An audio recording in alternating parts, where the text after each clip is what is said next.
Hello అండి, ఎలా ఉన్నారు? అందరూ బాగున్నారా? బాగున్నారని అనుకుంటున్నాం, బాగుండాలని కోరుకుంటున్నాం. ఇది నాకు చాలా ఇష్టమైన షార్ట్ వీడియో అనమాట. అసలు స్కిప్ చేయకుండా చూడండి. ఇది నేను పెరిగిన నా చిన్నప్పటి ఇల్లు, నా పుట్టిల్లు. నానమ్మని తాతయ్యని చూడడానికి నేను మా ఊరైతే వచ్చానమాట. మా అమ్మ వాళ్ళు ఉండే దగ్గరికి ఇక్కడికి వచ్చేసి ఒక 5 కిలోమీటర్స్ ఉంటుంది. నానమ్మ తాతయ్య ఏంటంటే వయసు అయిపోయింది. ఎలా ఉంటుంది, ఆయాసం, దగ్గు అండ్ షుగర్ ఇవన్నీ ఉంటాయి కదా.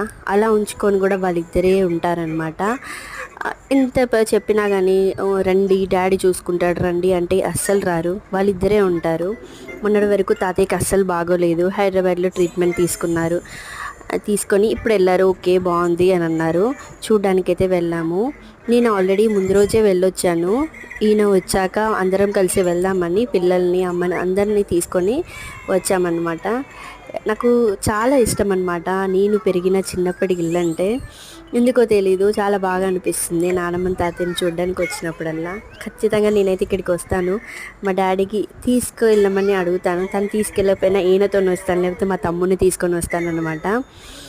ఇలా ఉండేదన్నమాట పెంకుటిల్లు. ఇలా చిన్నప్పుడు మేము ఆ గదిలో ఉండేవాళ్ళమంట. నాకు చాలా బాగా అనిపిస్తుంది. పిల్లలు రాగానే నానమ్మ ఏదో ఒకటి హడావిడి తీసి వాళ్ళకి ఇచ్చింది. సూర్య కార్కి తెగ నొక్కేస్తున్నాడు. పిల్లలైతే బాగా అల్లరి చేశారు. చెప్తున్నాను, నేను చిన్నప్పుడు ఇక్కడ ఇలా ఉండేదాన్ని, అక్కడ ఆ పని చేసేదాన్ని, ఇక్కడ ఈ పని చేసేదాన్ని అని చెప్తున్నాను అనమాట పిల్లలకి.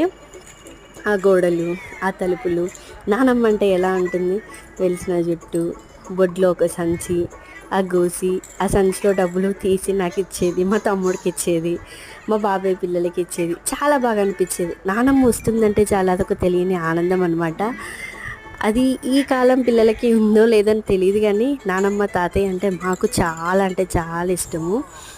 అండ్ పర్సనల్గా నాకు, వేరే వాళ్ళ సంగతి అయితే నాకు తెలియదు. ఈ రూమ్లోనే ఉండేవాళ్ళం అనమాట మేము. కానీ నేను మాత్రం ఎప్పుడూ మా నాన్నమ్మ దగ్గరే పడుకునేదాన్ని. అండ్ అదనమాట.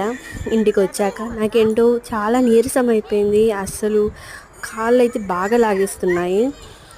అలా నీరసంగా ఉండి కూర్చొని ఎక్కడ నిల్చోలేకపోతున్నాను అనమాట. ఏమైందో తెలీదు.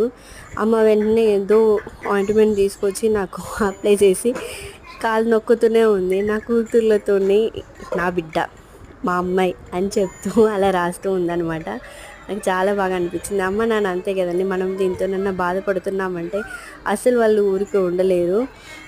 ఇదనమాట అమ్మ ప్రేమ. వీడియో నచ్చినట్టయితే ప్లీజ్ డూ లైక్ అండి. Thank you for watching. Bye bye.